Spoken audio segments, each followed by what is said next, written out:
त्रिकोणमिति।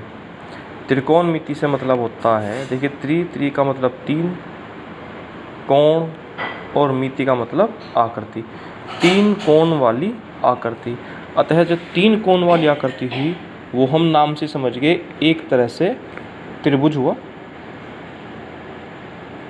तो जो त्रिकोणमिति है एक तरह से उसको हम क्या बोल सकते हैं, त्रिभुज। तो त्रिभुज आपके कई प्रकार के होते हैं, हमें उस त्रिभुज के विषय में बात करनी है जो त्रिभुज आपका समकोण हो। देखिए जो त्रिकोणमिति है कक्षा 9 की और 10 की, वो केवल समकोण त्रिभुज पर आधारित है, क्योंकि ट्रिग्नोमेट्री अर्थात त्रिकोणमिति 3 कोण वाली आकृति, 3 कोण वाली आकृति होती है। त्रिभुज कई प्रकार के होते हैं, जिसमें अधिक कोण वाला त्रिभुज, न्यून कोण वाला त्रिभुज, कोई समबाहु कोई विषमबाहु, ठीक है। पर हमें कौन सा त्रिभुज को विशेष ध्यान देना है, समकोण त्रिभुज। समकोण त्रिभुज में ही त्रिकोणमिति लगती है। तो मैं आपको सबसे पहले समकोण त्रिभुज वाला, समकोण क्या होता है त्रिभुज, उसके विषय में बताऊं। देखिए समकोण त्रिभुज,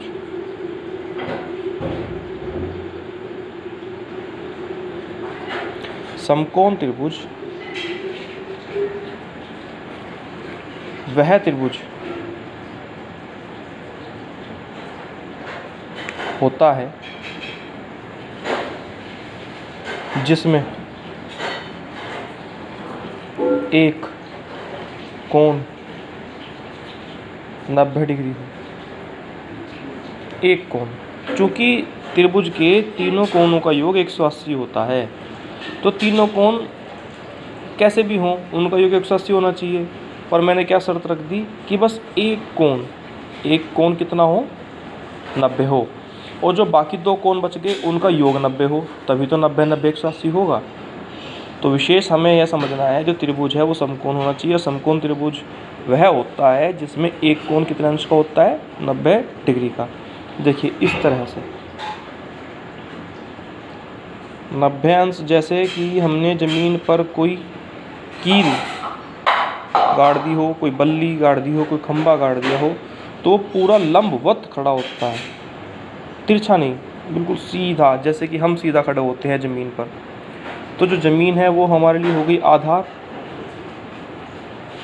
और जो हम बिल्कुल लंबे खड़े हैं वो हो गया लंब, और इस लंब को ही समकोण कहते हैं,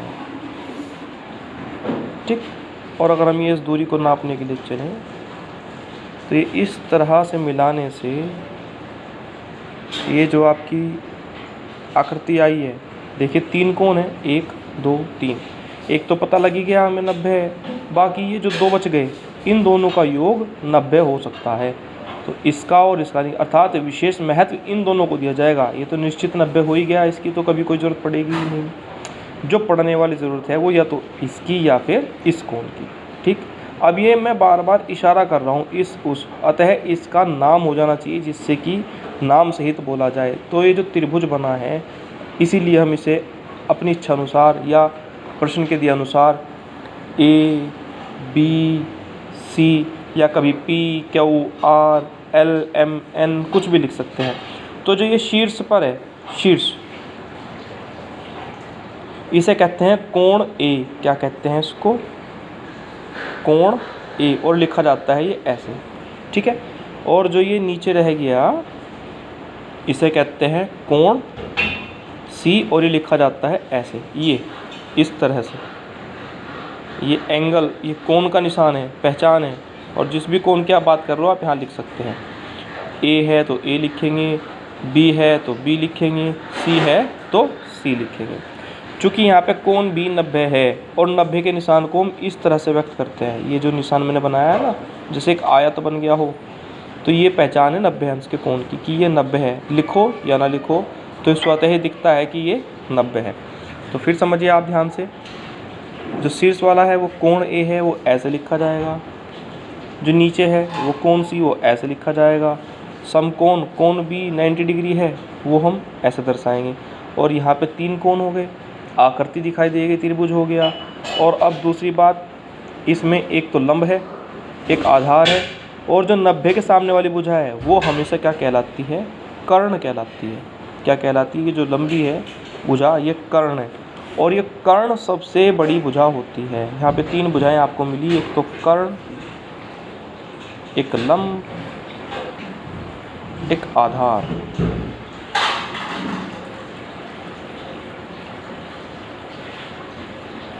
ठीक है, ये जो कर्ण है ये 90 के सामने होता है। किसके सामने होता है? 90 के सामने। और ये लंब और आधार ये कैसे भी हो सकते हैं। और हाँ, जो कर्ण है इन तीनों भुजाओं में सबसे अधिक लंबाई का होता है। ये दोनों कभी छोटे कभी बड़े होते रहते हैं। तो मैं ये भी बता देता हूँ आपको कि जो कर्ण है समकोण त्रिभुज में होगा। समकोण त्रिभुज में कर्ण की लंबाई कह दो या माप कह दो, सबसे बड़ी होती है। कर्ण समकोण त्रिभुज में कर्ण की लंबाई सबसे बड़ी होती है। ठीक, और हमने कक्षा 9 में सीखा भी था पाइथागोरस प्रमेय।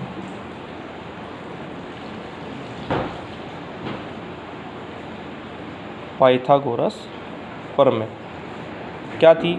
वो किस में लगा करती थी? हमेशा किसी समकोण त्रिभुज में। समकोण विशेष शर्त है। त्रिभुज कौन सा होना चाहिए? समकोण। और समकोण वो होता है जिसमें एक कोण 90 अंश का हो किसी समकोण त्रिभुज में। अर्थात वो कैसे भी बना सकते हैं आप, बस एक कोण 90 अंश का हो।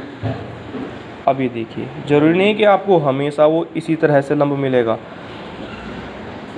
यह लंब आपका इधर भी हो सकता है ऐसे। ठीक, बस 90 के सामने वाला हमेशा कर्ण। ठीक, और ये जो दो रह गए इसमें एक लंब और एक आधार।